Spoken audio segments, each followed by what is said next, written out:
He's a great actor. Yeah. And look, if someone gives you that opportunity, You take it. You best know I'll be doing it. Like, I want you to be like, no, that's fine. I'll just do what's in the script. Oh, you want to know what else I'd like to do in this film? Here I go.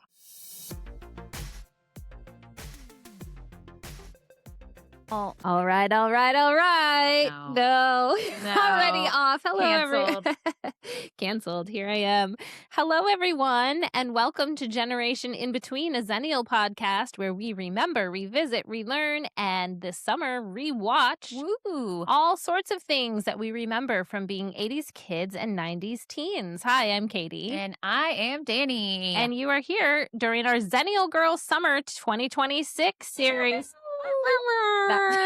Mine's horrible. So was mine. Horrible. That was supposed to be air horns, but we figured out we just sound like cats. I saw Sarah the other day, and she did the sound to me, and I was like, oh, it's so bad. I know. Thank you, Sarah. She started laughing. But anyway, yes, hello, everyone. And today we are talking about the 1993 movie Dazed and Confused. And did I say I'm Katie? Yes. Okay. We're all over the place this morning. We got a lot going on. It's okay. And yeah, so that's what we're going to be talking about. Yeah. We both rewatched it because we had both seen it before. Oh, yeah. So many times. So many times. And I feel like I even watched like the reruns on maybe MTV or VH1 or something, which were relatively censored, but I watched it. So there was one summer, I want to say it was the summer between my sophomore and junior year. If there's anybody out there who I still talk to that is listening to this, let me know if I'm right or wrong. Where we would go to my friend Charlie's house all the time to hang out because his mom was never home. So there you go. And my parents are dead, so it doesn't matter. So I can say that. So you're not gonna get in trouble as a 45-year-old. Anyway, we would go there all the time, and we would watch that one summer. We would watch it constantly. It must have been the summer before my senior year because we had these grand plans of doing like that senior initiation to the incoming freshmen because a lot of our friends had siblings that were coming in. And we all had like a persona. Oh yeah. Can you guess what mine was? Back in the day. You probably Parker Posey. Yes. There's this one phrase I used to say all the time, and I forgot about it until she said it, and I went, "Oh my God, that was my catchphrase," which is terrible, and probably says a lot about how I was when I was younger. It's where she was like, "Wipe that face off your head, bitch."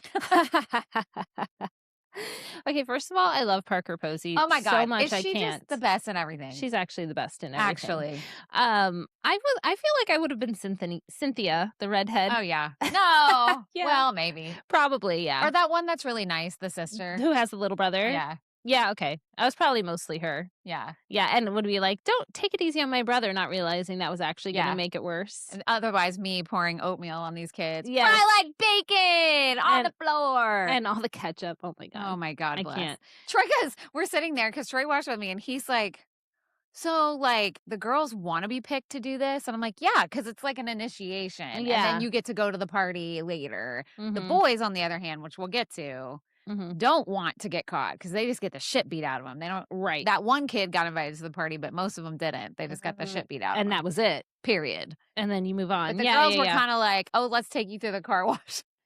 And then you can come with us to this party later. That was hilarious. The car wash was cracking me up. All right, so let's get in. Yes, we rewatched this, and so let's get right into it. So Dazed and Confused is a 1993 coming-of-age comedy written and directed by Richard Linklater. Oh, really? Mm-hmm. Didn't know that. He wrote it and directed it, and it's set in a small Texas town on the last day of school in 1976. The film follows a sprawling, interconnected group of teenagers as they cruise the streets, throw parties, haze incoming freshmen, and ponder their futures. That is a very deep, cerebral explanation of this movie. But it really is so reflective that like coming of age is so true. Yeah. There are parts of this that reminded me of so many of the others, like Can't Hardly Wait, and like it's definitely its own kind of genre. Obviously, it came out almost 20 years after when it was set. Mm-hmm. So sort of a flashback. So the film features a large ensemble cast of actors, many who would become major stars later, which seems to be a theme of the movies we're watching so far this summer, including Jason London, Ben Affleck, Matthew McConaughey, Milla Jovovich, Cole Hauser, Parker Posey, Adam Goldberg, Nikki Katt, Joey Lauren Adams. Yeah, he's so funny in this one. Joey Lauren Adams, Rory Cochrane, and Anthony Rapp. I forgot Anthony Rapp was in this movie, and this was pre-Rent. Correct. I was sitting there and I'm watching it, and he doesn't look like himself, if that makes sense. Like, I mean, once you know it's him. And you hear it. You hear the voice. But, like, I'm watching, I'm like, where do I know that guy from? What in the world? And then at the end, we were watching the credits because we couldn't remember Jason Goldberg's name. And we're watching the credits, and I went, oh, shit. I was like, that's Anthony Rapp. And, of course, Troy has no idea what I'm talking about. Like, huh? I was like, he was in Rent. And I said, he was in the movie one, too. And he goes, oh. And so then Cooper comes running in. What? Because he did not want to watch this with us, obviously. But Rent, he wanted to know what's going on. Yeah. He had to hear. Yeah. So, Anthony Rapp was the original Mark on Broadway. He sure was. And in the movie. So, all right. So let's talk about why this movie was made at all. So he originally planned to make a teen film, Linklater, the writer and director. But before this, he had actually done sort of an independent feature film called Slacker. It's a 1990 comedy drama. Oh, I've seen that. Yeah. And it's kind of the same kind of feel. It's not teenagers necessarily, but it's a big ensemble cast of eccentric misfits, and it follows them through a single day. Okay. Yeah. And so each character is only on the screen for a few minutes, and then the film picks up with somebody different and just kind of follows them along. And so this film got a decent amount of critical acclaim. You know, it went to Sundance and won some awards and things like that. So the movie itself, Slacker, caught the attention of Universal Pictures producer Jim Jacks, who secured $6 million for Linklater's next feature. Okay, so wow, that's $6 million. I mean, that's a decent budget for a film like this. I feel like, So Linklater drew heavily on his adolescence in Huntsville, Texas, to write the script, lifting actual names of people he knew. Well, that will come back later. I wish that I could write scripts. I would totally. You could write a script. Have you ever tried? No, I don't want to. It's not that hard. Yeah, says the writer. I mean, to be fair, I've never had one like picked up, but like, I don't know. I've always thought about if I did it, I would totally do that. I would have real names, throw people under the bus. Yeah.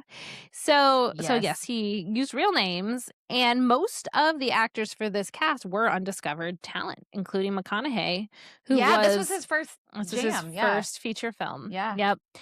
And he was, I want to say he was 23. He was 23 when this one came out. Can we just pause for a second and talk about, he is one of those people who is incredibly attractive. I know. Even when he's supposed to look skeezy, he is totally attractive. He actually, I have this later in my notes, but I'm just going to say it now.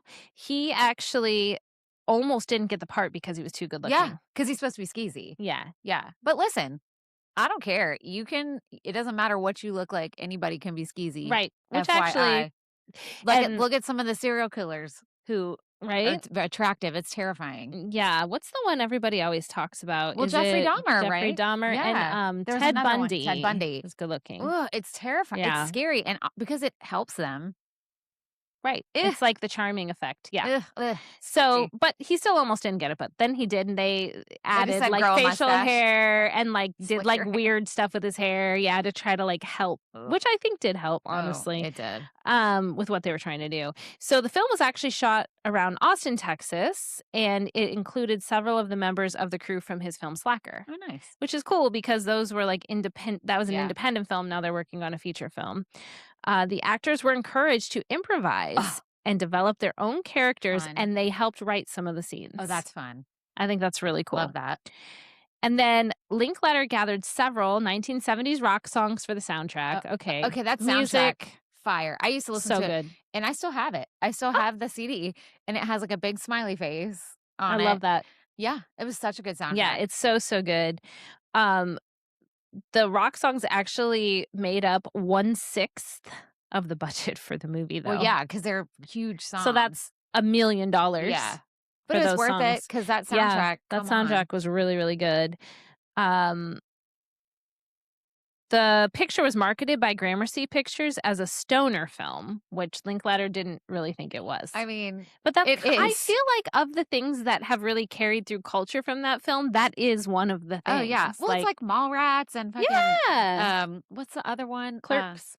Clerks. Yeah, Kevin Smith. I mean, listen, know your audience. Yeah. And teenagers they want to see parties and people having a good time. That's totally what they want to watch. Yeah. So it was released September 24th, 1993. It was actually a commercial disappointment. Really? It grossed less than $8 million, so it made its money back, but didn't got it. Whatever. And as I said, 1/6 of the budget was spent acquiring the rights to the sound on the soundtrack. But I'm wondering, like, if that's just the film, the soundtrack probably sold a lot. Oh yeah. So there's that. So the title of the film is actually from a Led Zeppelin song called Dazed and Confused. But as we've mentioned before, Led Zeppelin is notoriously known for not allowing their music to be used in things. I mean, how do you think? What do you feel about that? I don't know. I mean, I feel like if I created something and someone had a cool creative idea around and they wanted to pay me to use it, I would let them. Yeah, I would. I'd be like, sure, pay me the money, use the song. I can't figure out if it's because they're so protective of what they want it to be or because they don't want to sell out. Probably both. Maybe both. I would sell out. I would too. I'd be like, I already made it. I don't have to do anything else. Yeah, staying true to the art, whatever. Give me the check. Now, I wouldn't do it if it was like for a politician or something. And, a lot of performers get really upset about that when politicians use that. I understand. But even if a politician approached me and was like, can I pay you for it? I probably wouldn't. Yeah, that's a good point. I didn't think about that. But movies aren't really, unless it's a super political movie. Right. So I don't know. I mean, it's a slippery slope. It's easy for us to sit here and say because it'll probably never happen. No one's going to ask us for our music for a film. But it did have some awesome people on the soundtrack, including Aerosmith, Kiss, Foghat, Alice Cooper, and Black Sabbath. Yeah, just to name a few. So good. Yeah. So even though it was quote unquote disappointment in the box office, it did become a home video market breakout success. And it ranked 3rd on Entertainment Weekly magazine's list of the 50 best high school movies. I have a theory why it did better once it was on video. What is it? Is because that movie is more enjoyable when you are using substances. So that's a good point. I'm not kidding. So when I was in high school and we would watch this, we'd all be drinking. Yeah. When I rewatched it with my husband, we had cocktails. Yeah. I don't smoke pot, but that's such an old lady thing to say. I don't smoke pot. I don't smoke pot. I mean, you don't. But you're old. That would make it way more fun to watch. Yeah. Do you know what and I'm not endorsing it like you say. I am though for this movie. I am. It makes it more fun. It's just like, have you ever seen Across the Universe? Yes. Okay. Also, way better with substance use. That's a beautiful movie. It's so good. And I mean, it's good on its own, but it's amplified. As I'm sure it is, if you watch Wizard of Oz when you go to the Sphere. Oh my God. Now, if you have too much, it might be a little scary. Those flying monkeys in the Sphere, you had a few too many or an edible on the way or something. Oh my God. If you didn't dose correctly, it could be very scary. Very scary. But that's why I think it did better.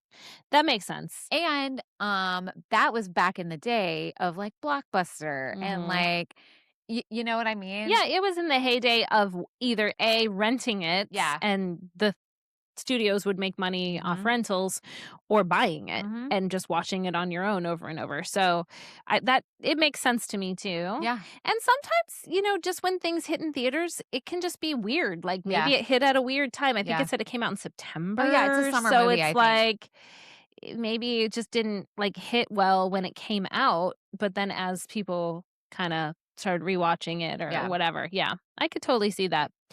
All right, so let's talk about this director, Richard Linklater. Do you know anything about him? Why do otherwise? I know his name? Is he a problem? He's why not a do I know his problem name? that I found. What else has he done? Because I'm why do I know who this is? Honestly, just this. No. And Slacker. Yeah. I didn't find anything else he's done. Stuff. Look, everybody out there is going to be messaging They're going to be mad. I promise. I was on IMDb. No, I believe you. Yeah. I don't know. Well, this is what I have on him. There Okay. might be more. He was born July 30th, 1960. He's a self-taught writer and director. So he didn't go to film school, didn't go to college. And he was one of the first successful talents to emerge during the American independent film renaissance of the 1990s, where it's kind of like cool to make independent films. Typically, he sets each of his movies during one 24-hour period.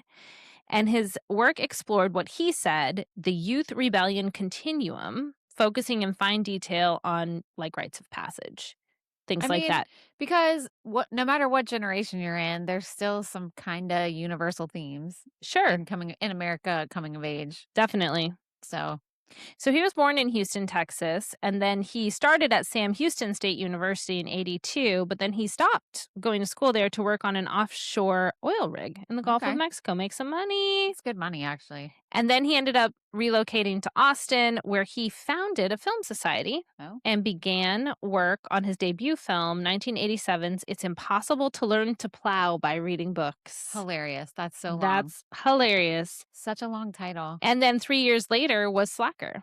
Okay. And have you seen Slacker? I don't think I have. I have. It's been years. I need to look it up. Yeah, it came out in 1990, and he got a lot of acclaim for that one at the film circuit in 1991. I think you would like it. I think I would too. Yeah, you need to look yeah.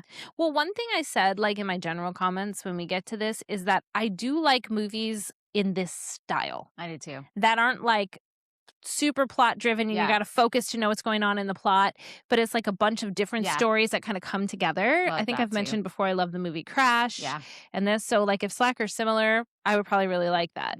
I think I just like seeing lots of different people and how they're different and alike and like how their stories intersect. Like that's very interesting to me. I think that's a cool way to tell stories. I agree. Okay, so in 2004, 3 of Linklater's actual high school classmates, Bobby Wooderson, Andy Slater, and Richard Pink Floyd, that's why they called him Pink, because his last name was Floyd, they filed a lawsuit against him. I mean, valid. Yeah. They claimed that he used their names and specific personas to create characters in the film without their permission. I mean, that's valid. And they claimed that being associated with the reckless, stoner, and party-loving on-screen characters negatively impacted their personal and professional lives. I mean, I get it. If you're going to use somebody's real-life name and persona, you better pay them. Right. Like, if you're going to use my image and my stuff, give me a check. Right. Also, just like change the name. It's not or that hard. yeah. Right. Call me Lanny Stones or something. Yeah. Is that what I came up with? Lanny Stones? Hello? I said Stones. Stones? Oh. Lanny Stones. That's actually the character that I'm writing that's based on your persona. That is now her name. Thank I don't know you. Why that is why. Thank you. What would they yours just be? Well, no, you have too long to think about it. See, I just came up with that. Never mind. I can't. I'll let you know. Or listeners, let us know what my fictional character should be, what my name should be. So they settled out of court for an undisclosed amount. So I mean, he's I get probably it. like, okay. I mean, and it's one of those things. Did they really care, or No, were they just like, money. we can get some money? I mean, did it really hurt their personal and professional lives? Probably not. But also, it depends on which character. True. Because I feel like Pink wasn't like he was fine. I mean, teenager. He was just a teenager, and he honestly was sticking to what he was like. You can't. I'm going to do what I'm going to do. I'm not signing this. And if you want me to play, I'll play. But if I don't choose, you can't tell me how to like what to do with my body. Right. So like that I was like, okay. So who are the other two? Bobby Wooderson. Wooderson was who was that? Was that the fucking guy who was in Buffy the Vampire Slayer? Yes. Do you know what I'm talking about? I do. Where he's trying to hit Rory on everybody. Something. Is that him? Oh, I don't know. I thought Wooderson. I don't know. I don't remember. But anyway. But yeah, so they were them. So anyway, and that's all I have on him. Okay. That's it. Whatever. Also, disclaimer, just like we had in I Know What You Did Last Summer, I cannot talk about everything about everyone in this film. No, there's some people I didn't even put anything on. I just said, here's who they are. It's fine. But I took like the main people. Yeah. And specifically the ones I was like most interested in the bigger characters. So let's start then with the person who played Pink, Jason London. He was born November 7th, 1972 in San Diego. And he has a twin. I knew that. So I feel like I've seen him His in name's so Jeremy many London, things. right? Yes. Uh-huh. But sometimes it's not him, it's his twin. Yeah. They look way alike. Way alike. I was like, Troy, he's the guy that with the twin. Of course, he has no idea what I'm talking about. Yeah. Because the twin was in Mallrats. Yeah. That's what I was trying to think of. I was like, Yeah. what was he in? Yeah, he was in Mallrats. Yes, But yes, in yes, my yes. head, it was the same person because I didn't know. They till do today. sound a little different. They do sound a little Yeah. different. Like if you watch them like back to They have back. different teeth. Oh, okay. All right. So he was born in San Diego. He's the son of Debbie, who was a waitress, and Frank London, who was a sheet metal worker. But then he was raised mainly in DeSoto, Texas. Oh, and his look at that. mom divorced Jason's father and moved the family 13 times in 6 years. Ooh, that's hard. That's rough. I'm sure it's because she had to. Yeah, But that's rough. and then his identical twin brother, Jeremy, is younger by 27 minutes. So Wow, that's a lot. that's kind of a lot for twins. Ooh, poor She mom. must not have had a C-section, right? Because quicker. Oh, yeah. She must have been pushing. Take him out, but like, just hold on here for a second Wait while for your half an intestines, hour. while your intestines are laying on your body. Yeah, she must have had them normal. Dang, I did say that. I mean, 1972. Maybe they weren't planning. They can't leave you cut open like that. That's what I'm saying. So she must have had them non-C-section. I know, but Yeah. like obviously. Right. But I feel like, okay, the reason I said that. Okay. Hold on, let me clarify. Let's rewind. And I might be wrong. Parents of twins, let me know. I feel like they schedule C-sections for most twins. I think they do now, more common now. That's what I'm saying. Yeah, it's not as common to just But- let nature take its course. I do know people, several people who've had twins and they had them naturally. Oh, okay. I'm probably wrong then. But but that doesn't mean anything. Yeah. I mean, Wow. yeah, that's so funny. But usually they're like, to your point, usually it's like 4 minutes apart. oh or yeah. 5 minutes apart, Bless something her. like So that. she was like delivered one, and then the other one was just hanging on. I guess. Oh, Crazy. bless. So, as twins, they've acted alongside each other in the 2022 movie Hunk Club. Did you ever see that No. one? Me either. Hunk? No. What'd you say? Hunt. That's why I wondered why you laughed. Hunt Club. I thought you said. I thought you said Hunk Club. No, Hunt. That is a whole different movie. No, Hunt. I mean, it doesn't exist, but I'm just saying. Yes. That's so funny. Okay, Hunk Club. Although there could be a Hunk Club, but I don't Let's think they not were Google in it. that. Let's not. No. No, Because it probably does exist, but not You're in right. the way we would want to see. Okay. Correct. And then they were on the same episode in February 2003 of the WB Seventh Heaven entitled Smoking. I haven't seen it. I'm Okay. going to go out on a limb Assuming and it's guess anti-smoking. that they were bad boys who Oh. entered one of the girls' lives or boys and tried to, peer pressure them. Into And smoking. smoking was a thing. Okay. I don't know. That just feels like it would fit into that genre. Yeah. They also have a younger sister, Deidre, who was also an actress, but she died in a car accident in 1992 at the age of 16. Wow, that's so sad. That's really rough. And so then Jason London began his career as an actor his junior year of high school. His brother Jeremy wanted to audition for the movie The Man in the Moon. Did you ever see that one with Reese Witherspoon? Oh, yeah. That was like her first film. first She's super film. She young, was super young, yeah. 1991. So Jason gave his brother Jeremy a ride to the audition. So they both tried out. So Jason got the part, Oh, and his brother was his stunt double. that's hilarious. So they were both in it. Can you imagine losing a part to your twin? I know.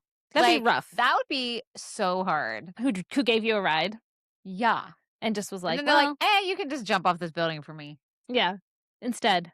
I mean, Whatever, it's That's- work. yeah. And so then he played Reese Witherspoon's love interest in that movie, Court Foster.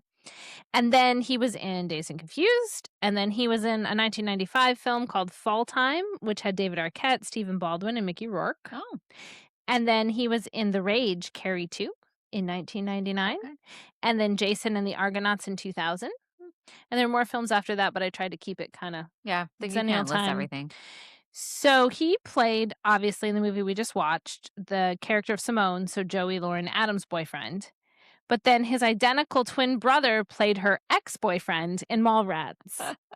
Isn't that funny? I haven't watched Mallrats. I haven't either. I do like Kevin Smith movies. I know. I think they're really fun. We need to add.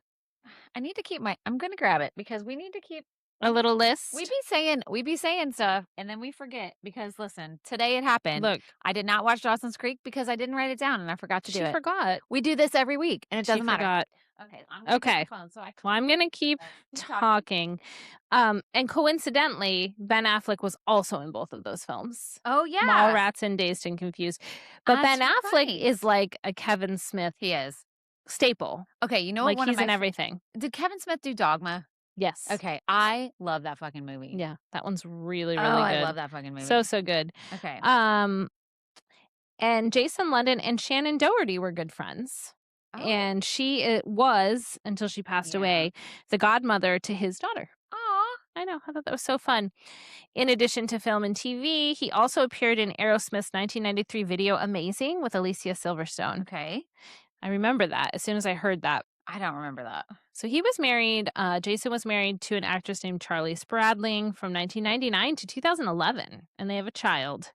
Oh, and you said Charlie. I was thinking, I didn't know. No, she's a girl. Okay. I looked her up. She was, I don't know if you ever saw To Sleep with a Vampire in 1992. No, how did I miss that? I don't know. But I also didn't see it, so I don't know why I said it like that. I be loving vampire stuff. I don't know. And she was Nina in that, and she's brunette. She looked familiar. Okay, so she's been in other stuff, but they did get divorced in 2011, which is interesting because in November 2010, Jason became engaged to actress Sophia Karstens, and they got married in 2011, and so that's that. Okay, well, so little bit of tough guy stuff surrounding Jason. He was arrested in 2013 for punching a bouncer. Nope.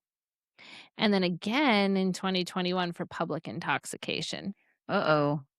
So, nothing beyond that. I was going to say no one got hurt, but maybe the bouncer did. But the bouncer probably did. Probably, yeah. So he's got a little bit of maybe a short fuse. I don't know. That's all I found on that. Maybe gets a little angry when he's drinking. Yeah, that's what it sounds like. Yeah. All right, let's go to Ben Affleck, which again, okay, let's do this is very surface level, my friends. I know I'm already not going to say your favorite movie that he was in, and I am sorry for that. But he was born August 15th in 1972 in Berkeley, California, which surprised me because I just assumed he was born in Boston. I know. But he did move to Cambridge, Massachusetts at a young age, where he was raised by his mother, Chris Ann, who was a school teacher, and his father, Timothy Byers Affleck, a social worker. Okay. And he's mostly of English, Irish, German, and Scottish ancestry. Same. He has a middle name, Geza, and it's after a Hungarian family friend who was a Holocaust survivor. Aw. Yeah, so that's his middle name, Benjamin Geza Affleck. That's pretty sounding. That is really pretty, actually, when you say it all spelled out like that. Especially with your princess voice. Say it again. Benjamin, what? Benjamin Geza Affleck. That's so nice. Yeah, that sounded nice. Huh. I sounded like one of those people on the hotel TVs that are like, "We hope you enjoy your stay." Or it also made me think of that SNL skit where they're the podcast, the NPR people. We just Delightful Delights. What is it called? Delicious Dish. Delightful Delights. I don't know. I mean, yeah, that feels like an SNL name for a show. Oh yeah. And theirs was, it was so long ago, it was a radio show. Yeah. And I thought it was NPR. Oh, I thought you said podcast. I thought you said they have their podcast. Okay. So you're right. So you're right. NPR radio show. Yeah. Yes. Delicious Dish. I do think we'll have to dress up and do some reels as that at some point. Except we should be like talking about 80s and 90s stuff and then throw in a little bit of like what they talk about too. Hilarious. Like some of their little phrases. We have so many good ideas that we never do. We're going to do that one. One day when we have lots of time. We're going to do it. Okay. So ever since he was little, he wanted to be an actor. And his first acting experience was a Burger King commercial. I've seen it. And then he was on the PBS mini-series, The Voyage of the Mimi. Have you heard of it? I don't know. Of the what? Mimi. Like M-I-M-I? Mimi. I guess so. Okay. I feel like maybe it's a boat name? Ship? I mean, it's probably not a grandma. Of the grandma? No, probably not. 1984. And it was also around that age that he met his lifelong friend and fellow actor, Matt Damon. Yeah, they yeah, played yeah. Little League together. I know. Isn't that that is cute? freaking cute. So and took cute. drama classes together. And they were both extras in the film Field of Dreams. Oh, that's fun. In 1989. Yeah. So Ben's teen years consisted mainly of TV movies, small television appearances, and then he made his big introduction into feature films in 1993 when he was cast in Dazed and Confused. O'Banion. Mm-hmm. His hair's so funny in the movie. He looks so old, too. He does. Him and the red hair guy. They do. Oh, is that Wooderson? I don't know. Yeah, that might be. Or wait. Yeah, you're I don't talking know. about the guy in the red hair, not Anthony Rapp, the other Yeah. guy with red hair. Yeah, they looked like grown men. They looked like It's like someone's fucking dad. adults. Yeah. Yes, they really did. So then he did some independent films after that. Kevin Smith's Mallrats, 95. Chasing Amy, Chasing Amy. 97. Also with what's her face? Joey Lauren Adams, Adams. yeah. Yeah. Ugh, she was so good in that one. He was living in an apartment with his brother Casey and friend Matt Damon. And him and Matt were both getting tired for being turned down for big roles. And since they were both having this problem, that's when they decided to write their own script. And of course, they, being young people, they're like, we're going to call our own shots. We're going to do all this stuff. So they finished it in 1997. They gave it to their agent, Patrick Whitesell, who showed it to a few Hollywood studios, and it was accepted by Castle Rock, which they were super excited about. But Castle Rock wasn't willing in the negotiations to give Ben and Matt the control over the project that they were hoping for. Boo. So they, I guess, said no. No, And they thank went you. somewhere else, right? Yep. And then Their friend, Kevin Smith. Yeah. Nice to have good friends in high places. Went to the head of Miramax, who bought the script for $600,000, and they got the control they wanted over the film and got to be in That's all? For Goodwill Hunting? $600,000 for the script. Oh, they got paid for the to be script. actors Okay, in I it see. and all of that. Okay. And probably producers too. But for the actual And they script. won an Oscar, right? Yes. Yeah. Yep. They Come did. on.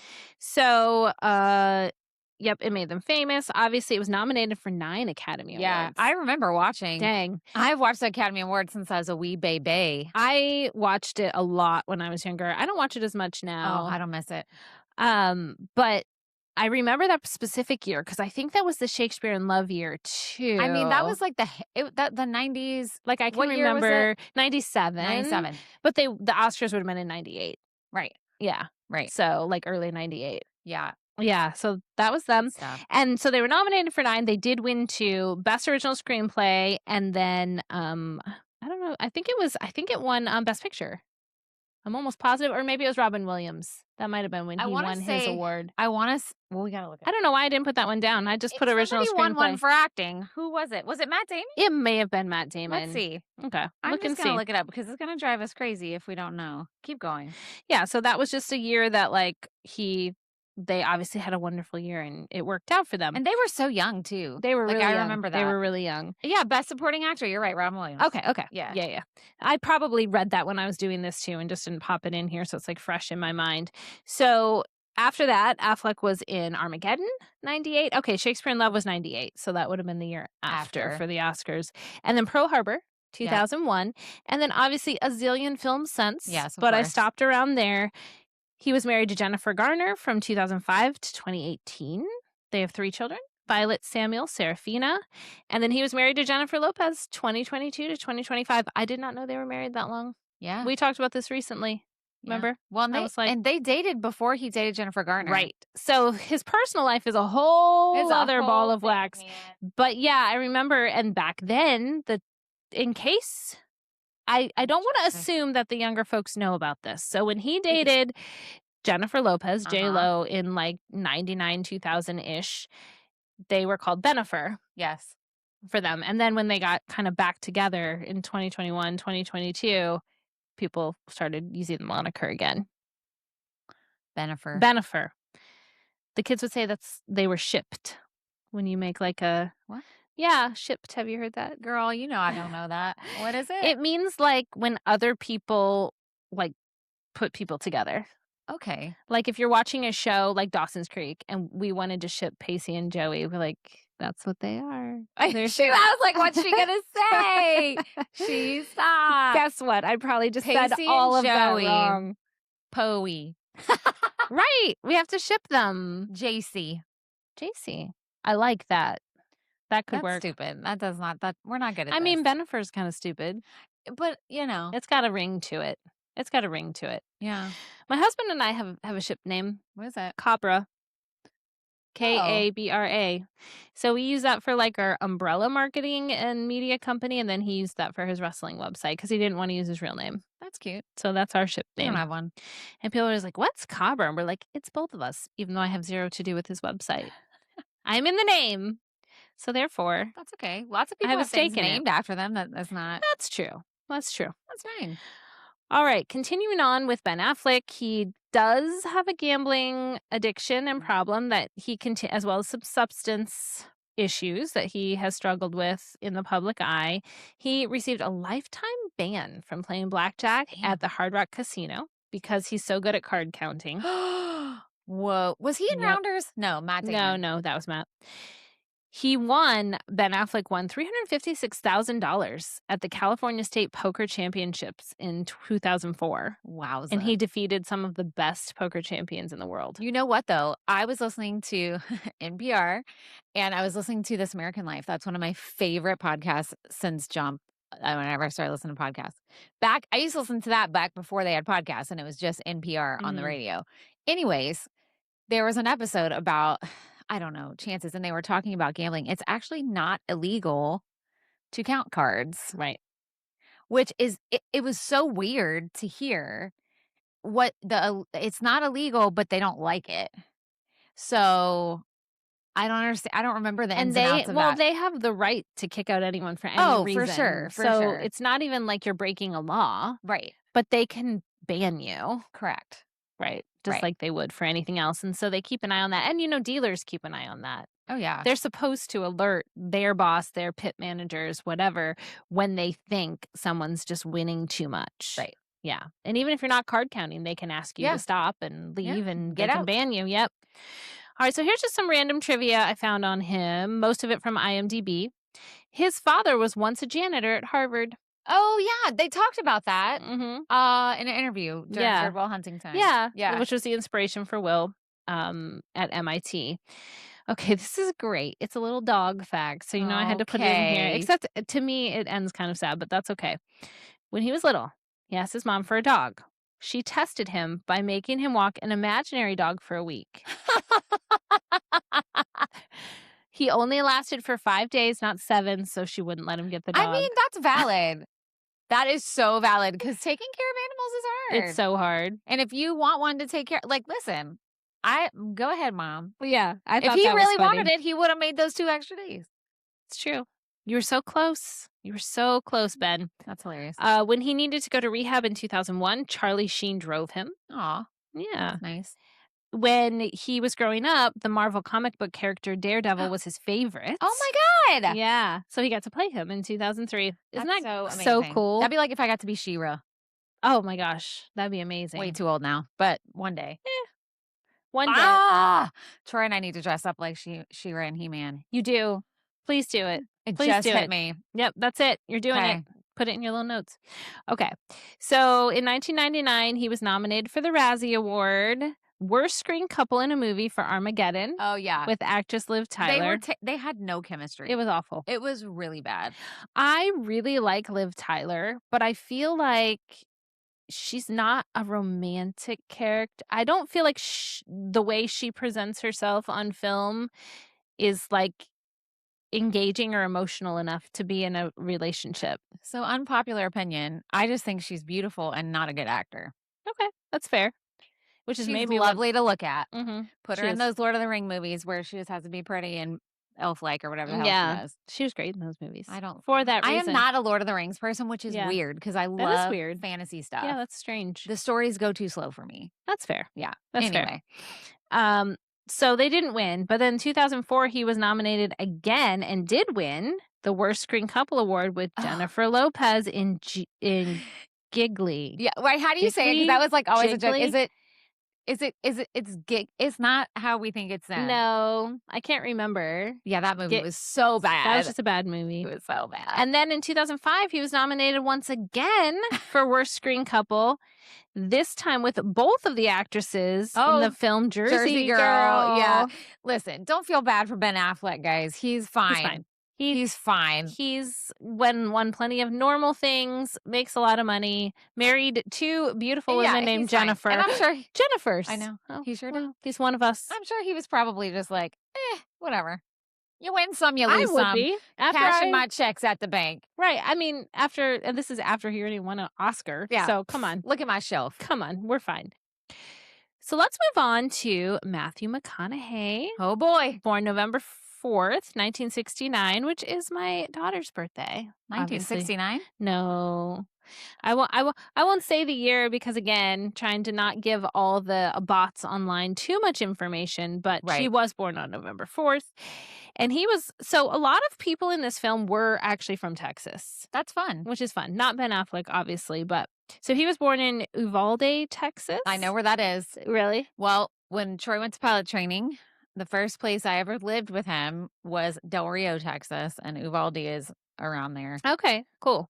His mother, Mary Kathleen, was a substitute school teacher, originally from New Jersey, and his father, James Donald McConaughey, was a Mississippi-born gas station owner who ran an oil pipe supply business. Have you listened to Green Light? Man, it's really good. I can just listen to that man talk. Yeah. So that's his autobiography, Right. and I would recommend if you want to read it to listen to it. Yeah. 100%. Because it's really, really good. So he's of Irish, Scottish, German, English, and Swedish descent. And he grew up in Longview, Texas, where he graduated from high school in 1988. And he had no interest in his father's oil business, which his 2 brothers did join. And he wanted something different. So he actually spent a year in Australia washing dishes and shoveling chicken manure. Wow. Get it, kid. And then when he was back, he went to the University of Texas in Austin. Originally, he wanted to be a lawyer. But he read a book called what? But he was in A Time to Kill. Yeah, and in The Lincoln Lawyer. Yeah, both of them. He discovered an inspirational Og Mandino book called The Greatest Salesman in the World. Okay. Before one of his final exams, he suddenly knew he had to change his major from law to film. That's so him, though. That's so him. Like, I feel had this epiphany. I can't do Matthew McConaughey. No, but honestly, like he's so deep, he's but so also woo-woo. I love it. like, yeah, he really is. I know, like more than you would expect. So then he began his acting career in 1991 in some student films and commercials, just regionally in Texas. And then once in his hotel bar in Austin, he met the casting director and producer Don Phillips, who introduced him to director Richard Linklater for his next project. Yeah. So this is what I mentioned earlier, but I want to read it exactly like I found it. Okay. At first, Linklater thought Matthew was too handsome to play the role of a guy chasing high school girls, but cast him anyway after Matthew grew out his hair and mustache. His character was initially only in 3 scenes. It was a very small role, but it grew to more than 300 lines as Linklater encouraged him to do some improvisations, and they stayed in the film. He's a great actor. Yeah, and look, if someone gives you that opportunity, you fucking take it. You best know I'll be doing it. Like, I want you to be like, no, that's fine. I'll just do what's in the script. Oh, you want to know what else I'd like to do in this film? Here I go. I come up with something. And if it gets cut later, fine. But you got to shoot your shot, which he did. In 1995, he starred in Texas Chainsaw Massacre, The Next Generation. Oh, yeah, I saw that. Opposite Renee Zellweger. He was in the film Lone Star in 1996 and A Time to Kill, where he was an idealistic young lawyer opposite Sandra Bullock and Kevin Spacey. He was in Contact in 1997 with Jodie Foster, and then he was in Steven Spielberg's Amistad, which was 1997. And then in 1998, he teamed again. Oh, okay. So see, this is another one of Richard Linklater's films. There you go. When you asked if there were more. I was like, he did something. He was a bank-robbing brother in The Newton Boys, 1998, which was set in Uvalde, Texas. Yeah. He also wrote, directed, and starred in the 20-minute short film The Rebel in 1998. And then once the 2000s hit, he was getting cast in romantic comedies a lot. Yeah. So, he was in The Wedding Planner opposite Jennifer Lopez. How to Lose a Guy in 10 Days with Kate Hudson. Was he in Failure to Launch? Yes. Oh my gosh. Yeah. And Terry Bradshaw naked. So good. Terry Bradshaw naked. Guys. Went to my college, by the way. Yeah, wow, crazy. So I'm looking this up. I keep even talking. though I've kind of been stopping around the 2000s, I did want to mention that in 2013, he played HIV carrier Ron Woodruff in the biographical drama Dallas Buyers Club, which was shot in less than a month. I know. And he also lost 47 pounds. Yeah. And you know who else was in that won an Oscar was Jared Leto. Yes. Oh, they're both so good. What a like great and important film. There was some backlash though. Yeah. Because neither of them is a gay man. And and Jared Leto played a well, I don't know if they were a trans character or just presenting. Yeah. But there was a lot of backlash about that. Which I do understand. I do too. I mean, I get it. When you have actors who do identify and could do it. Well, yeah. But anyway. We'll keep going. And he did, for that film, he did win Best Actor. And the Golden Globe for Best Actor. Sorry, he won Best Actor for the Oscar and the Golden Globe, among other awards. For Dallas Buyers Club? Yeah. Wasn't he also nominated for Time to Kill? I don't think so. I didn't see that anywhere. Okay. Yeah. It was crazy. He's married to Camilla Alves McConaughey. She was beautiful. Beautiful and seems awesome. She seems like kind of down to earth and woo-woo as well. Yeah, for real. They married in 2012 and they have 3 children. Vita, Livingston, and Levi. Cute. So this is so him, but I was also like, I would probably also do this. He has 3 bedrooms in hhis house he has more than 3 bedrooms in his house, but there are 3 in his house specifically that he just like rotates sleeping in. For like different reasons. That just sounds kind of fun. Oh, like whatever mood I'm in. Katie dreams of having a house with extra rooms. Because there's so many people in her house. Honestly, yes. She's my like, own I would just rotate. The room for me and my dogs. Yeah. The room I share with my husband. Just wherever I want to be. Does his wife go with him? It doesn't sound like it. It just sounds like something he does. Well, maybe she does. Maybe she does. I was just wondering. Maybe she's just like, I'll be in this one if you feel like also joining me at some point. I don't know. Hilarious. He's an animal lover. Yeah. He helped rescue many. I wrote critters. Why did I? Because he probably has said that. That's probably why. That's probably what he including countless pets stranded after Hurricane Katrina. Yep, I remember that. He is afraid of revolving doors. He doesn't use them. I don't love them either because I always get stuck. Like afraid of getting stuck. Yeah, yeah, or like your clothes stuck between. Escalators also freak me out. Like I am one of those people who like pauses before, and then I'm like Buddy the Elf, where like one leg, half of your body is brave enough. It used to drive Troy crazy because, like, when you go places with escalators and you have a stroller, and you have to like put the stroller on the thing. Oh, I hate that. And I would just stand there, and Troy would be like, "I will do it." I'm like, "But what if you fall over?" And he's like, "What do you mean?" And I've got the stroller to keep my balance. I'm like that with like suitcases at the airport too. I'm like, I feel like I can't get myself and my suitcase on safely despite hundreds of people around me doing it successfully over and over again. Yeah. So this is so great. Okay. Police responded to bongos. Yes. Naked? Yeah. You know this one? I do. All right. So listeners, if you don't know this one, the police responded to a disturbance call at his home in Austin in October 1999. When they arrived, the music was blaring and Matthew was playing bongo drums in the nude. Yep. He talked about that in his book, I think. Yeah, he did. There was also a lot of SNL, like, we can update funny things about it. Yeah. I can just imagine. He was probably high, too. And he was probably just like, yeah, that was me.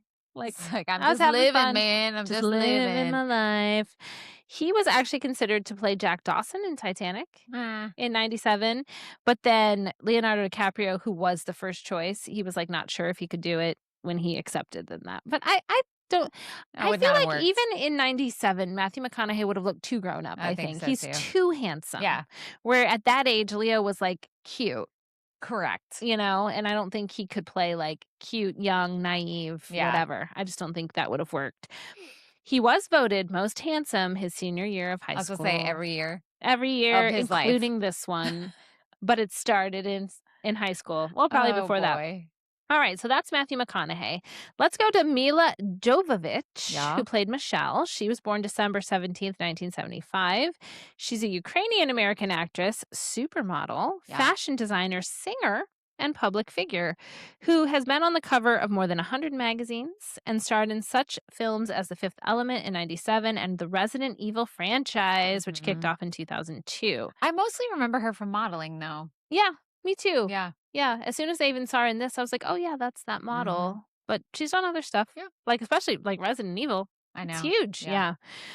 So she was born in the Ukrainian SSR Soviet Union, which is just now in Ukraine.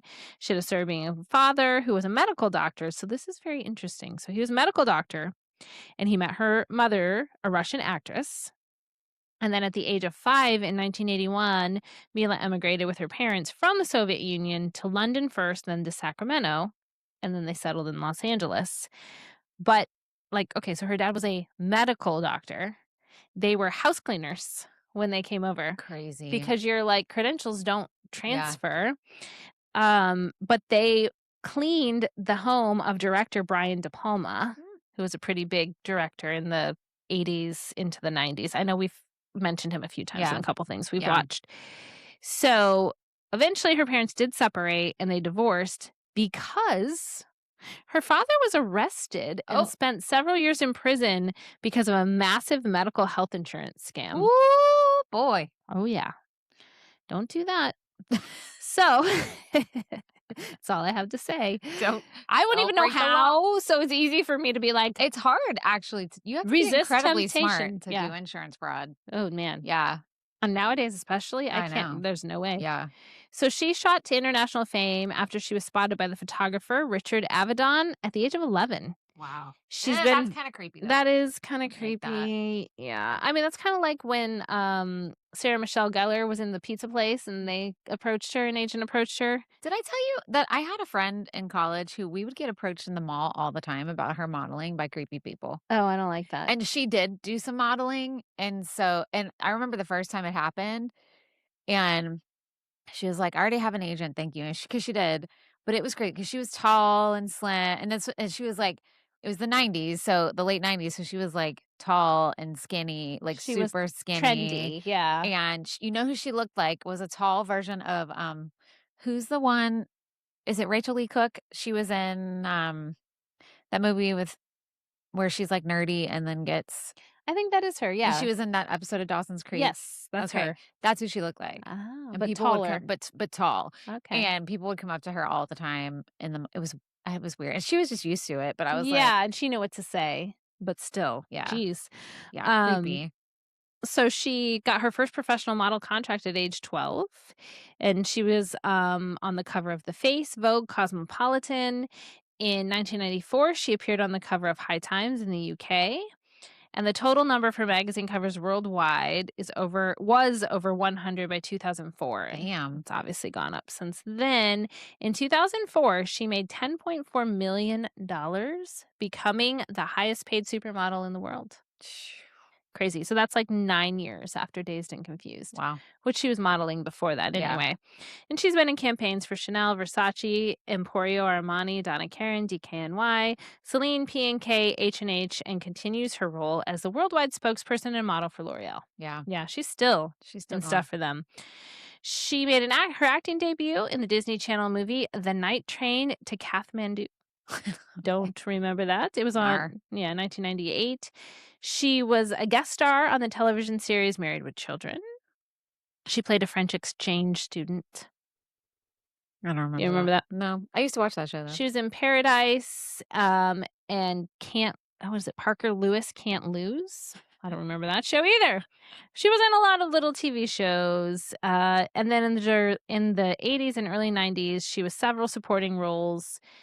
Then starred in Return to the Blue Lagoon in 1991. Right. Yep. And then in 97, she was in The Fifth Element, starring alongside Bruce Willis. And then the title character of The Messenger, The Story of Joan of Arc, 1999. So she was Joan of Arc. Don't remember that. Me either, but I don't know. I don't really see her as Joan of Arc. She's too pretty. Yeah. Joan of Arc was like rugged. Yeah, that's what I mean. Yeah. I mean, because I knew her. So did I. And I've seen the Polaroids. And there's obviously actual photographic evidence of what she looked like. She's huge into philanthropy. Not Joan of Arc. Well, maybe. back to Mila now. She has served as the Master of Ceremonies and co-chaired with Elizabeth Taylor for the AmFAR and Cinema Against AIDS event at the Venice Film Festival. And she's also heavily involved with the Ovarian Cancer Research Fund as well as the Wildlands Project. Okay. She became engaged to director Paul Anderson, and their daughter is named Ever, which is cute. Ever Anderson, 2007. And then they got married in 2009. And then their second daughter, Dashiell, was born April 1st, 2015. Okay. So that's them.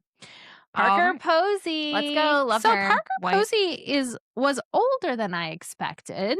She was born in 68. Yeah, she's short. She's short. Yeah, and she was she's older than Matthew McConaughey.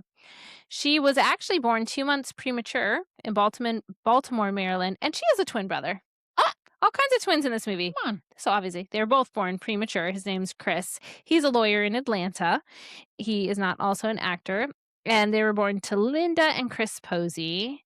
And they were born in Baltimore, moved to Louisiana. Hey. And then Laurel, Mississippi. Hey. Where her dad became the owner of Laurel's own Posey Chevrolet car dealership. And she attended high school there. And then she went to college at the prestigious liberal arts schools at SUNY, so State University of New York, Purchase, which I was like, is that a typo? I've never heard of that. I looked it up. No, that's what it's called. Oh, okay. It must just be a location name. And while she was there, she was actually the roommate of Sherry Stringfield, who was on ER. Oh, yeah. So they were roommates. That's fun. So she has been dubbed the Queen of Indies by Time Magazine because she's been in more than 30 independent films, and a lot of them were like low budget, grassroots kind of things that she's been in. She learned to play the mandolin for her role in the Christopher Guest film A Mighty Wind. Can I tell you, Christopher Guest movies are a win for me. They're every so good. time. We watched Best in Show not too long ago, and I just dead. Like, everybody is so funny all the time in those movies. All the time. So good. A Mighty Wind was so good. That was really good. Okay, anyway, but yay, so she was really playing. Yeah. Amazing. She's actually playing. She is an accomplished mime. Yes, ma'am. And I can see it. So as soon as I read that, I was like, oh my gosh, just like her. Yep, I can see it. In August 2009, she revealed that she does suffer from Lyme disease. Yeah. So she's dealing with that. She's a close friend of Jimmy Fallon. She was actually one of his neighbors when he lived in New York City. I think he still lives in New York City, but and she's in that new show, White Lotus, right? Yeah. I haven't watched any of those yet. My sister is on me. She's like, they're good. Watch I watched the first and second season, so I'm behind, but they are really good. I heard an interview with her on NPR, on Fresh Air, I think it was, and I was like, God, I gotta watch the show because I love her. Yeah. All the actors are really good, and I just feel like it's kind of soap opera, kind of suspense. It's a good show. Now I'm thinking of her in Best in Show and of her running around trying to find her dog's bee. Like, do you know? Yeah. And she plays a bitch a lot. She does. She plays it so well, but she sounds so nice in real life. She does sound really nice. But it is fun to play bitch. Katie gets to in this show. I get to. I know. I've been like really thinking about my character choices lately. Like at home, I'm like, okay, what am I gonna do? What am I gonna do? And it'll be fine. I'll get it going. Cause Katie gets to be mean. I get to be mean, and bitchy, and snarky. Yep. And sing really fast. Correct. So what could go wrong with any of the things that you're describing for me to do? No, it's going to be really, really fun. I'm really looking forward to it. Yeah. But she has Parker Posey has that original resting bitch face. Yeah. She just looks intimidating. I wouldn't say she looks like a bitch, but she looks intimidating. Do you know what? I was thinking the other day, I don't think of you and I as people who have RBF. And then I was like, actually, we do kind of. Yeah. And I'm like, we smile a lot, but we do. Like, when I catch screenshots of us, not doing shit.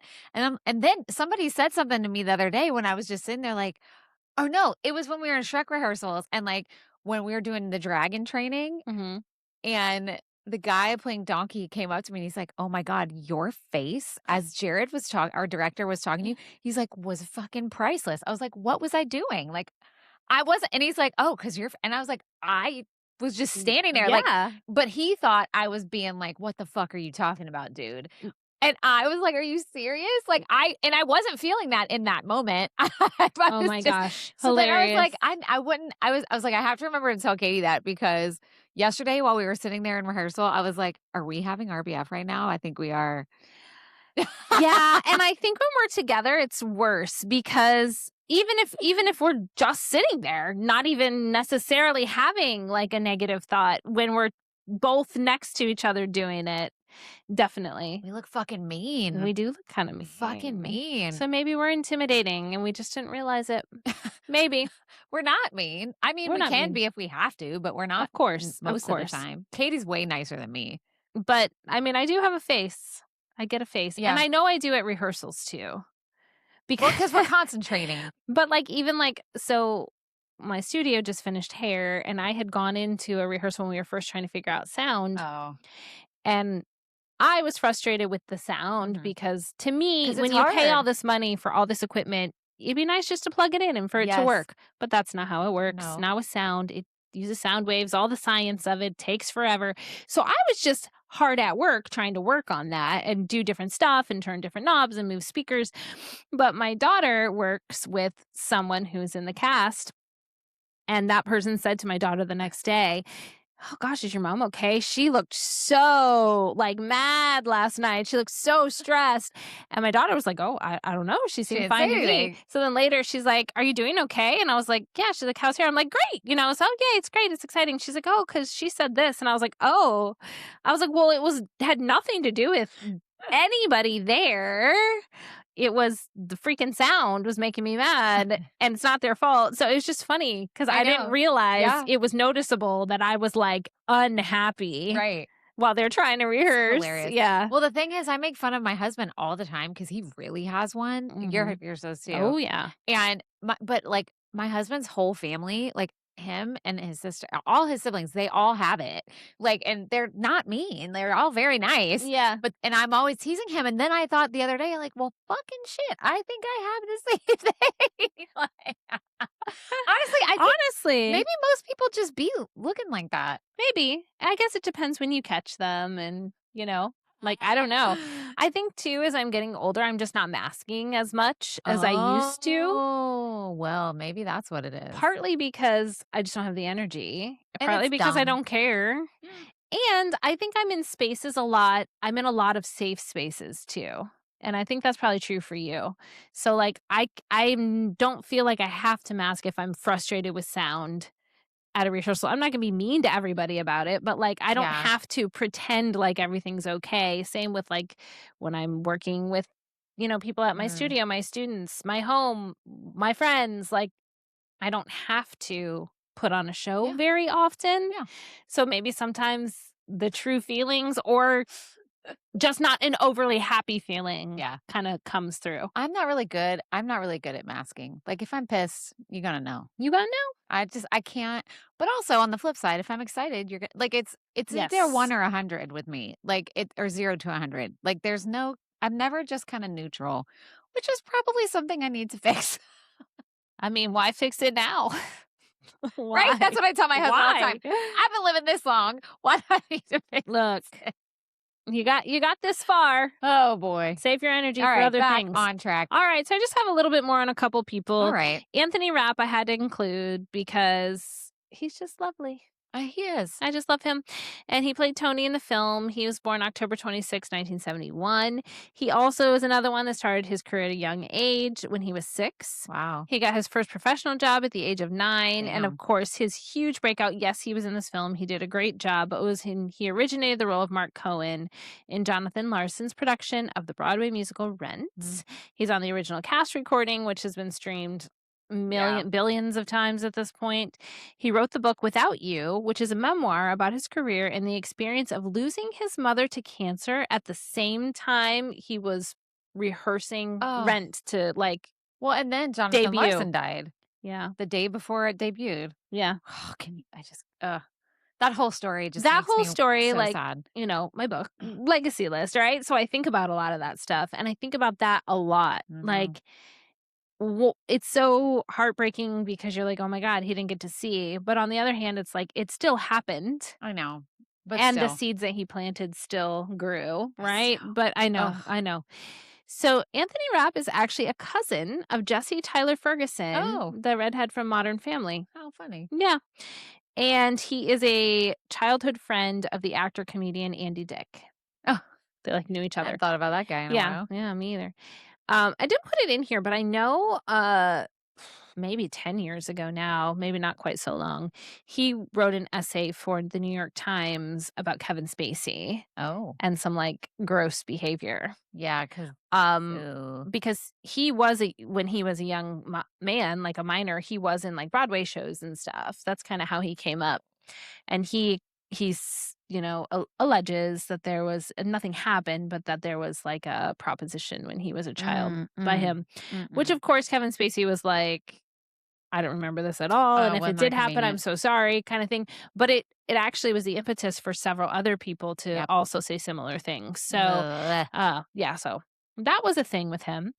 All right, let's go to Joey Lauren Adams, who played Simone. She's January 8th, 1968. She's been in several Kevin Smith films, including Chasing Amy, for which she was nominated for the Golden Globe for Best Actress. She didn't win, but she was nominated. She was born in North Little Rock, Arkansas, the youngest of 3 children. Her father was a lumberyard owner. I think that's really fun. And her mom was a homemaker. And she grew up in the Overbrook neighborhood and graduated from North Little Rock Northeast High School. Woo. In 1986. And then she was actually an exchange student for 1 year in Australia. So she another was Australia one. too. Yeah, weird, right? And when she got back from that, she announced it was her intention to pursue acting. Okay. She is a huge fan of country music. You knew it.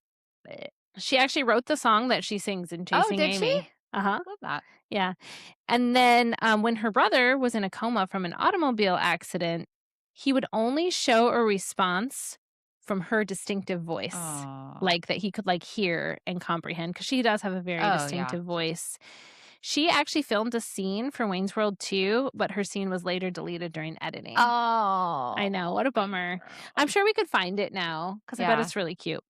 So some of the people I didn't talk about, Cole Hauser, Adam Goldberg, Nikki Katt, and Rory Cochrane were all in the film as well, because at some point... You gotta stop. So, for whatever reason, I decided to go down the Reddit rabbit hole on this one. Oh, because you love doing that. I love it. Okay. So I'm going to read you exactly some quotes I found. I tried to be balanced. Wow, there's a lot. I have 2 that are like people not so sure about this movie, and someone explaining why it's a great movie. All right, let's go. So here's the first one, and this is a direct quote. I would like to ask you, what did you like about this movie?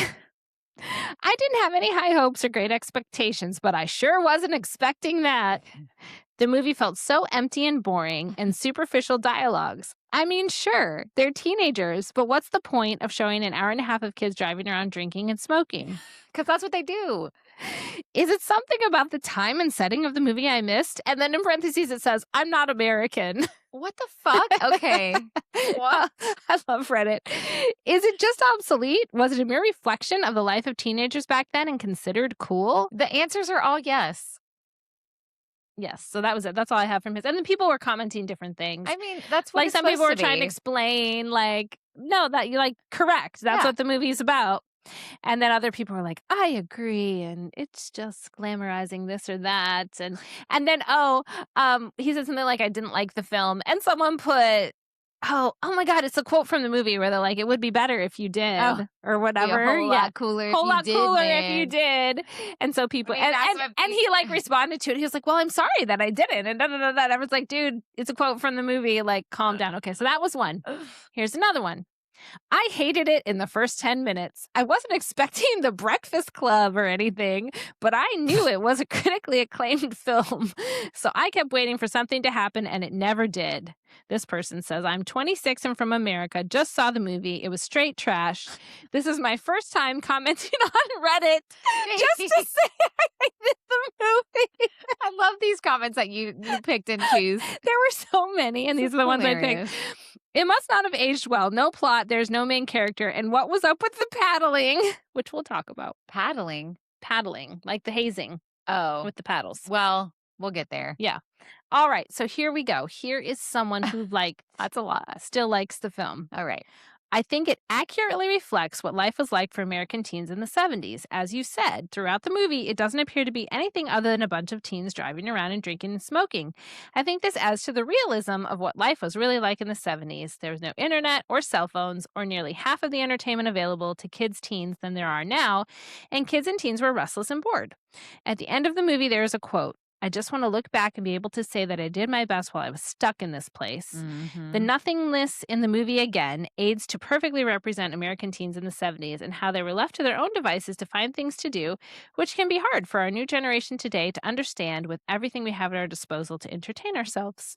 You know, I was thinking about why our generation enjoyed that movie so much. It's because that was a nostalgic time for us. Like, kids today are looking back on, like, the early 2000s as, like, "Oh, that Mhm. was, like, the best time," or, like, Yeah. and then the generation before them looked back at, like, the '80s, and, Mhm. it's just one of those things to look back. That's why generations after think it's cool, is because it's Yeah. different than what you're experiencing. Totally. And Correct. even when we would have been watching this, That's which what I mean. that's like you're saying, like Yeah. there was obviously internet and stuff like that, but no cell phones or anything yet, No. certainly not smartphones, not streaming music, not streaming. So, but even then, the things in this movie were dated Oh, for yeah. us, So, like you said, it's kind of like a time we never did experience, Right.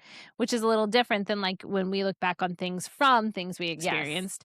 That's true nostalgia, Right. but it's like a nostalgia for a time you didn't That yeah, have, for which is really interesting. yeah, I it think is. it's cool. All right, that's all I had on the film. I know you guys are glad I got the Redditors on board for this one. All right, so general thoughts. Okay. My first one is interesting. I was thinking about this when you said it was better when you guys were having a cocktail. Because I watched this one early morning over a couple Oh, days. yeah, see, it's gotta be a Sober. one and done. I was caffeinated. I was drinking coffee. But I actually said I didn't really enjoy rewatching it. I could see that though, because I think it's you gotta like, it's gotta be and there was another movie we watched that you did like Hmm. that, and I said, "I think it's because you didn't do it in a full thing." And I, Remember when remember when we had the intention that when we watch yeah, movies, you were gonna fucking sit this down. last week I could not. I know. I mean, I didn't even Could watch Dawson's not. Creek, so listen, I can't preach to nobody. But Yes, we need to start that again, is what I we was gonna do. say. I We wasn't do. doing saying that to lecture you. I was saying we're gonna start that It again. does make a Because difference. I Yeah. think that's a good point. It does make a difference if you watch it in bits. And I did enjoy it. I was like, when's it done? See? And I watched it alone. And see? Would have been more fun It would to have been watch more with fun. somebody else. Yeah. Well, and I think when I rewatched it with Troy, it was fun. Like, the music was good. And we had to pause it a few times to talk about some stuff because I was Okay. like, this don't hit the same anymore. True. And we're gonna get there because we'll be talking about that for a bit. Yes. Yes. But I think he made a good point. Right when it started and we're watching, he's like, "Look, no cell phones." He's like, "Everybody is present the whole time." And then we were like and then it made us remember things like that we did as teens, like where they're driving around and they kept switching cars whenever they would meet. We used to do that. Yep. Like, and there was different meetup spots. Like they had that like drive-in burger place. And you just see who you would see. I mean, we had one strip that we would drive up and down, like, looking for people, like, So, Hmm. I think I did enjoy it, but there's a whole part of it they should have left out, and that is Yes. Matthew McConaughey's character, which we'll get Yes. to. Which we'll get to. Even though I said I didn't enjoy rewatching it that much, I did have a lot of fun seeing the young actors. Yeah. And again, that thing I've already mentioned, that big ensemble cast where there's a lot going on with a lot Yes. of people and it all kind of intersects. I just enjoy. Like I find that engaging. Um, so yeah, we can get into it. Matthew McConaughey stuff, not great. In some ways, it reminds me of Jerry O'Connell's character in Oh, Can't Hardly Wait. Although yeah. that one was that one you were meant to believe that he was a loser. Yeah. Jerry O'Connell, because like Trip McNeely, like he's just sitting out there Yeah. by himself drinking beers, and you're like, oh, Fucking like loser, what yeah. a loser. Which this one, not so much. Not really. He's like part of the peer group. Right. So here's my thing. As we were watching this and Troy and I were talking about this, I said, first of all, it used to be funny. And like a lot of the catchphrases from this movie are his character's lines. And Mhm. this is the thing that's shitty is that it used to be funny. Like, Yes. because, and I said it brings up this whole, especially just because this has been on my mind a lot lately with lots of things that's happening in our country and Mhm. just in our society as a whole. I've just been thinking about the narrative that surround men and how they treat women. And we were born in this society that says, oh, this creepy older guy who's preying on younger women. Oh, it's funny. Right. It's funny and it's expected.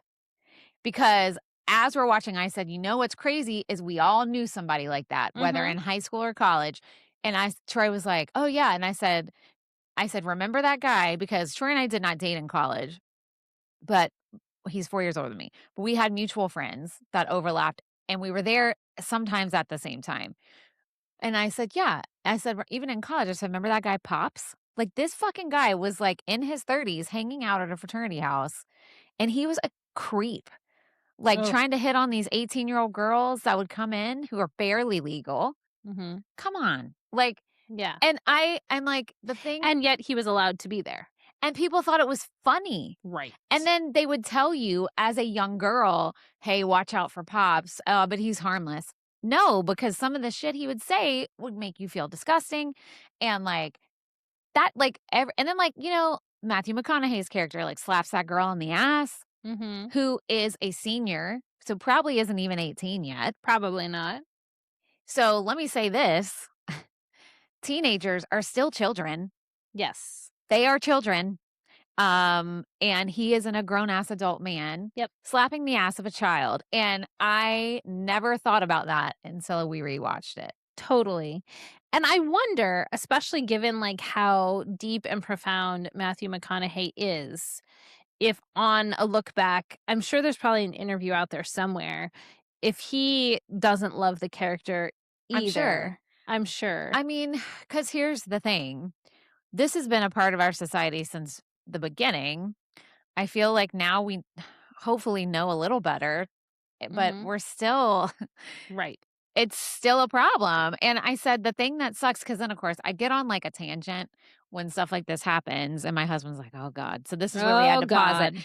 And but it's all valid. And I said to him, it's different for me when I get upset about it than you.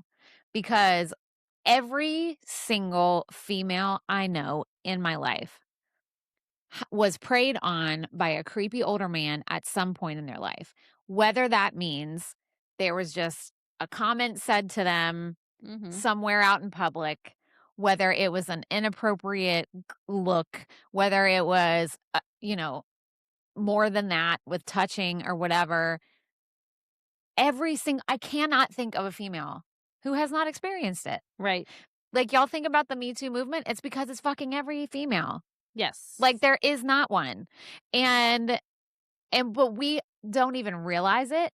Mhm. That, like, there's so much stuff from when I was younger that I didn't even absorb as a problem. I just laughed it off and was like, "Oh, whatever." Or I was like, "Oh, that made me uncomfortable, but it's fine."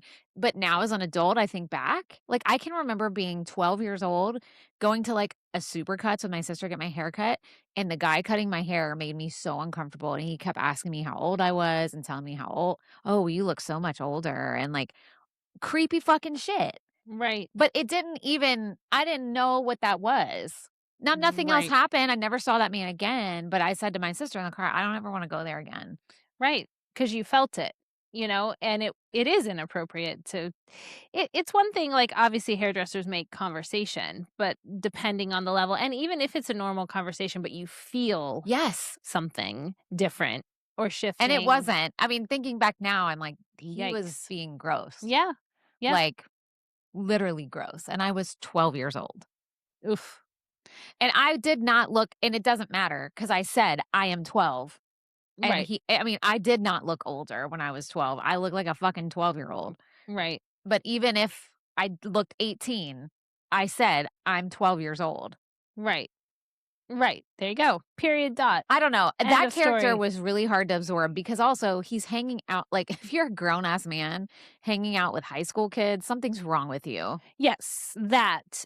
Exactly. And they probably are kind of making fun of you on some level Right. because of that, even if the behavior's kind of tolerated. Ugh. Yeah.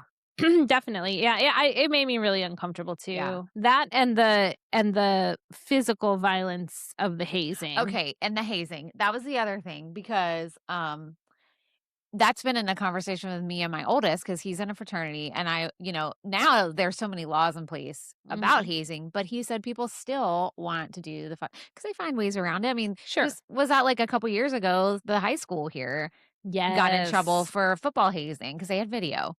Stupid. But, I mean, when Troy was in college, I mean, they had paddles, they all had handmade paddles, and Mhm. that's how you became like, you'd have to go to every active member and get your paddle, and then they sign it. I mean, I remember them doing it at bars, Yeah. like, It was a thing when I was in college that's too. fucking crazy. Yeah, and it's just sort of like, what? It's just You know what I stupid. It's mean? so stupid, like, what do you mean? Yeah, It's it's really toxic dumb. masculinity. And Not to then put a keyword on it, but I mean, it is. It is, and it's also like another problem with how it was used in this movie is that particularly when it happened to Mitch, right. then he like quote unquote passed the test. Yeah, And he could like come to the party and be with all the cool people. And to him, he like felt good about it. I know. And it's like, I mean, again, not everyone was invited after that for the same things, but like it was sort of meant to be like, see, it was all for a good reason. Right? Everyone's I happy know. now. I know. And it's like there's no other way to like do this. I mean, yeah. I didn't Now, love it. I mean, I will say that was true to the times. Mhm. It was. It was. I didn't like it, but, Right. I mean, I think yeah. I mean, if you're keeping it true to the times, that could still stay in, I guess, but I don't know. I feel like Matthew McConaughey's character could have just been taken out. Or Yeah. you could have put in somebody else who was their age that was I don't know. I don't know. I just That acted that way maybe, but was their age and or girls like kind of shot him down or something, like I that don't was know. the joke The that he whole thought he was great and he wasn't. I don't know. the whole older man preying on younger children, and I'm sorry, teenage girls are children, is just a trope that is not funny. Right. It's just Right. not. Like, it's just gross, and then it's part of a bigger problem when it's in movies like this, because then we see, like, women Right. or females see this and think, "Oh, okay, well, that's just funny, and it's okay." Right. There's one everywhere. Yeah, Right. which there Instead of is, which and there gross. is, which there is, but it should be not that, oh, there's just one everywhere. It should be this is unacceptable wherever you are Yeah. and whoever you are. Yeah, I'm Ugh, sure. And I mean, some of the things I found just in general, like criticism of the film, not so much when it came out, but more now, right. is that Know better, do better. the glamorization of the hazing, Yeah. specifically the violent hazing. Even the girls, like, yeah, Oh, maybe yeah, no one that's was hurt, terrible. but like the way they were being spoken It to was and stuff, bullying. like the bullying, 100%. the degradation, that sort of thing. And then, yeah, the inappropriate nature of and kind of making light of and making it a joke of Matthew McConaughey's character. Yeah. So, I mean, those are the main criticisms of the film. And listen, I know people out there are gonna be like, "Oh my god, can't anything just be funny?" And nah, nah, nah. There's some things that I just they're just not. Yeah, yeah, I just and it's no, yeah, I and agree. I just like when it's I don't know. I just Yeah, and I think it's just because the state of our world, our country right now. we're very hypersensitive to it. Yes. It's wrong no matter what. Right. But it's more noticeable and cringy and Yeah. and honestly kind of maddening. Yeah, because I feel like there's this pendulum swing backwards right now of what is acceptable to say to women, Mhm. and when people in power are saying things so disrespectful to just humans, period, Yeah. that now that I was trying to explain this to one of my kids, I can't remember which one. I said I feel like because of that, that is empowering people, regular day citizens, to do that. And they're like, "Well, that doesn't make any sense." I said, "It does, because you're hearing this from people in power, and if they can do it, why can't you?" Right.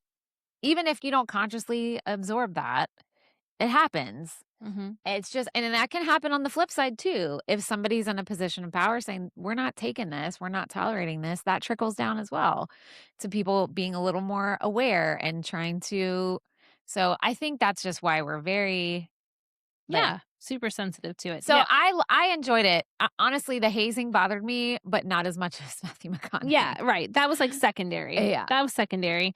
I loved the clothing, the Oh, yeah, music, so the fun. cars were The really cars. fun, the Yes. hairstyles, and I already said this, but I like movies that kind of have this scattered plot.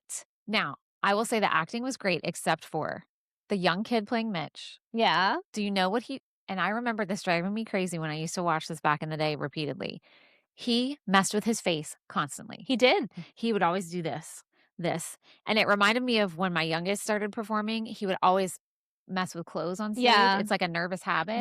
That's a really common one, the clothes. Yes. Yeah. And it's a hard thing to break It's very because hard. you don't know what to do with your hands sometimes when you're performing. And it's like the nerves are like coursing out of Yes. you. And I feel like that kid just kept wiping. He either would hit it, like mess with his nose or his hair He did tuck his hair a lot. Oh my God. I was like, stop it. Like, Which like can be a character choice when used on purpose. but he did it constantly and he Right. would always go, as he was saying something like, sorry, this is a podcast. So he would always grab the bridge of his nose and be like Mhm. turning his head to the Yeah. side constantly. If you've never noticed that, go back and watch Now it we're for gonna 10 see it. minutes and Now we're that's gonna all see you're it. gonna notice. It drove me Yeah. batty. Yeah. But other than that, the acting was great. Yeah, I thought the acting was really good too. Yeah. I thought everyone did a great job in their roles. Yeah. And to just think about where some of these people went from there is wild. Yeah. And inadvertently, we've done that with our two movies know. so far. That doesn't always happen. I know. Where it was like a lot of people's first feature film or Yeah. like the breakout they needed from other things they've been doing. So, And also I will say some of the nostalgia pieces that were fun was keg party, like going to a keg party when you were in high school and somebody somehow got their hands on a keg mhm. and you found some random place to have a party. Come on. Oh, and that was so funny when they show up with the keg at his house. And it's like right before I forgot about that part. And the dad's like, unpack your bags. We're not going anywhere. And the wife's like, "What?" I know. I know. I loved the mom. She was really funny. Yeah, that cracked me up. But the dad is like totally on to it. You know, I told that story on this podcast before about how my mom was supposed to go on a business trip and I skipped school the day she was supposed to leave because thinking, oh, I'll be fine. I'll get home and she'll be gone. And I got home and she was still there and she canceled her trip because she knew I was skipping school. Dang. I was in so much trouble. So much trouble. Yeah. You can't cancel That's mom's what it work. reminded me of. That's what it reminded me of. Oh my gosh, that's so funny. So, okay. So on a star scale then, 1 to 5, what are you giving this one? I'm gonna, it sucks because I feel like for me, even with the hazing, I still enjoyed rewatching it except for Matthew McConaughey's character. Yeah. So I'm gonna give it a 3.5.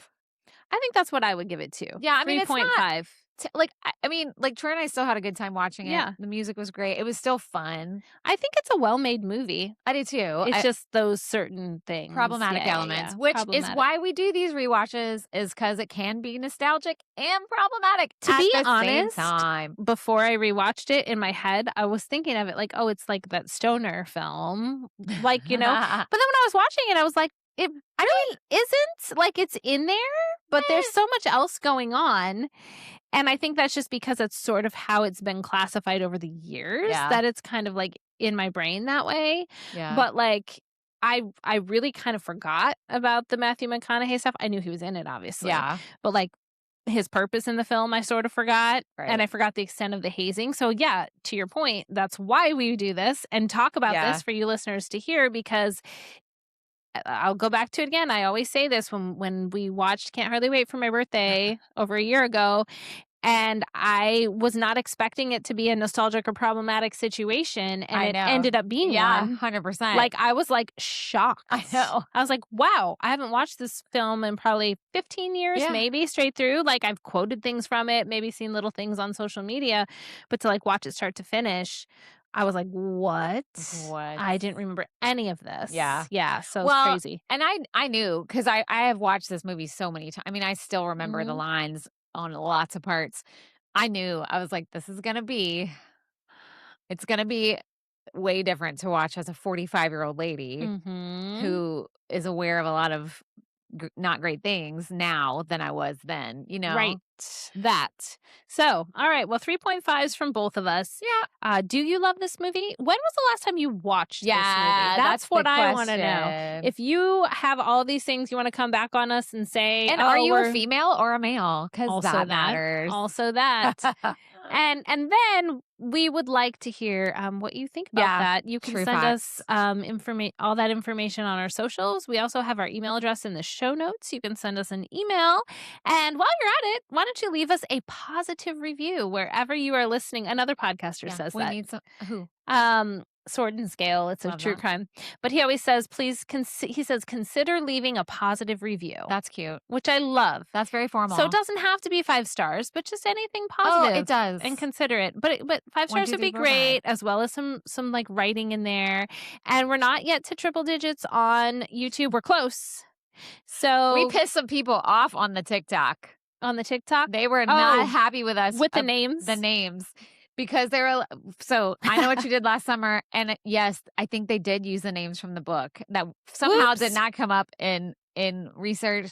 And we were talking about why did they use old people names, and people were like, "Duh, you guys know, like you've watched the movie, right? You know it's based on a book, right?" They were mad. They were mad at us. We just let the trolls be trolling. We just let them go. And they- hey, it got us a lot of views. It did, and look, they are very invested in that argument, and. Look, we love it. We love it. And if you have anything similarly angry to say on the TikTok about this one, we would love to hear it. We would love to hear it. Yeah. And stay with us for the rest of our Xennial Girl Summer. And oh yeah, I gotta get better than meowing. There has to be a step up, guys. I'm gonna practice. I don't know what that was. And catch us next time here on Generation in Between. Bye, guys.